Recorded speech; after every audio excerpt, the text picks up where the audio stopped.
Hi there, my name's Kimberly. I am. Bluetooth device is connected. We're connected. I'm gonna tell some jokes tonight.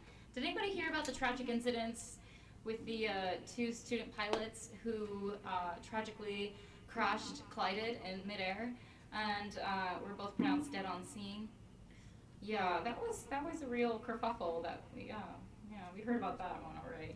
I wonder what the type of communication was. Obviously, there's nothing funny about, two ambitious young people dying in midair when they're supposed to do nothing else other than remain completely vigilant of everything that's in the air.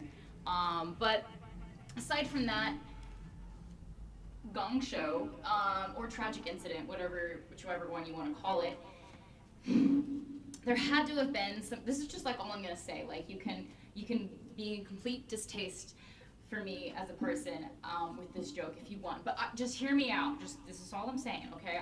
There had to have been some type of communication between the two pilots. Like I watched the news clip, for example, and they said that they had communication issues and it was a visual issue. There was no control tower, so it was both pilots' job to remain completely vigilant. But the problem was likely that both students were very excited.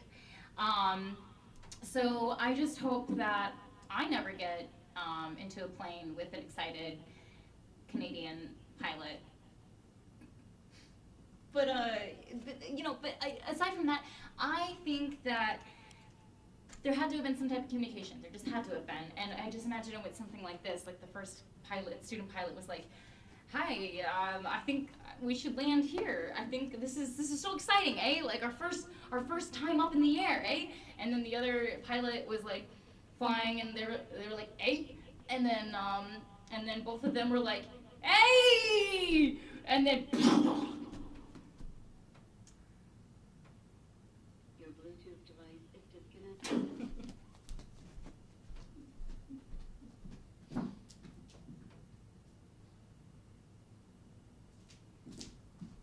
Your Bluetooth device is connected. we are reconnected again, folks, after technical difficulties. However, it's obviously nothing funny about such a tragic gong show. I mean, incident. Manitoba. Never been to Manitoba. Don't know if I want to go now. Definitely not going to fly there. Aside from that, I think that the pilot school had to call and tell the families, sorry about that. And I think if you grab another 2-4 and spend a weekend at Timmy's, you'll be fine. You'll recover just fine.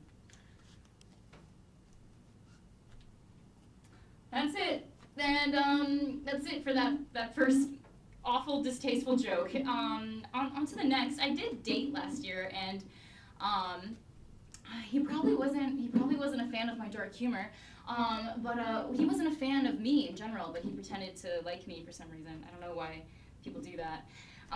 But anyway, he was telling me when I was getting to know him, he took me out to Red Lobster. That was like the nicest thing he did for me the entire time.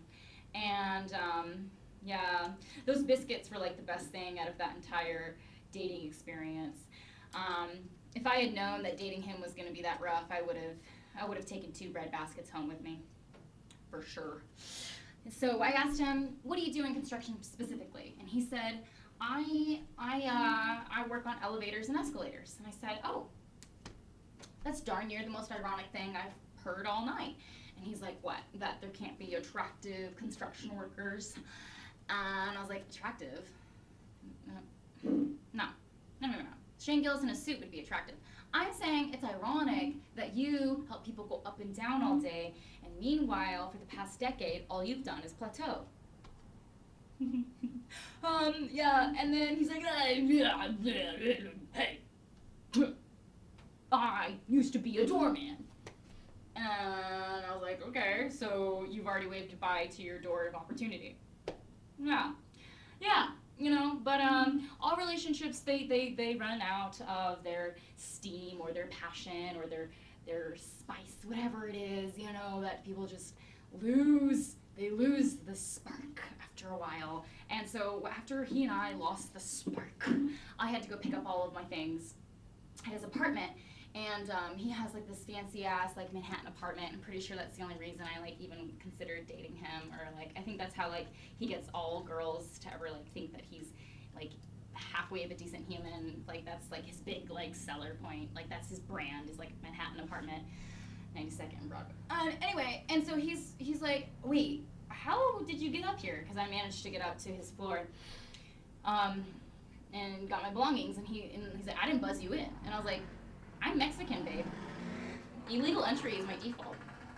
Say hello. That's probably the ex-boyfriend out there right now. Just wave hello. There we go. Now say goodbye. Goodbye. He does ride a motorcycle, and he has been known to stalk me. It's entirely likely that that is him. But we have relationships for a reason. People come and go like waves in the ocean. And so at the end of the day, maybe it was best that I didn't date him, because he probably would have wanted a kid. He's like 36, now he's probably like 37 and only getting older and grumpier and more bitter with his life choices, probably all of that. Probably just more of like a downtrodden look on his face every day he wakes up and realizes that he lost the best woman in his life that he was ever gonna get. It's not like I'm salty about anything, but it's probably for the best that we didn't have kids, because I don't really think that I need a child. I think that what I need is to express an opinion, and I think that that's way less risky, right? I don't need to have I don't need to like make sure that there's a condom in order to like have an opinion, but like there are no consequences for leaving an opinion in for too long, and there are no consequences for pulling out of an opinion. Like I can just stand my ground. Way less risky to have an opinion versus a child. There are no consequences. If you pull out of an opinion early, great. If you pull out of if you pull out too late of an opinion, no consequences there either. So I'm good with the choices I've made. I'm feeling pretty good about that. And lastly, what I will leave you with is the point where maybe in a theoretical version, I will leave you on an optimistic note, that maybe in the future I will eventually have children running around, and then I'm like the mom and the parent, and I'm like sitting at the coffee table. Just imagine this with me. The kids are running out the door, and I'm like sitting in my bathrobe working on my cup of coffee. They're like out to chase the school bus, and they're like, bye mom, whatever kids say. And I think that a lot of parents say things like, don't forget your lunch, or have a good day, kiddos, sweetie pie, and don't forget to comb your hair. I don't know. But I think that's all too prosaic, to be honest with you. If I can be frank with you, if I have not already been frank with you, I would just rather give them a dose of reality as soon as possible. Because there could be bullies on that school bus, and then one day they would thank me. So this is what I would say, and this is what I recommend you say to your children. Remember to give up on your dreams, and don't forget to settle. My name's Kimberly Ponce. Thank you so much, New York.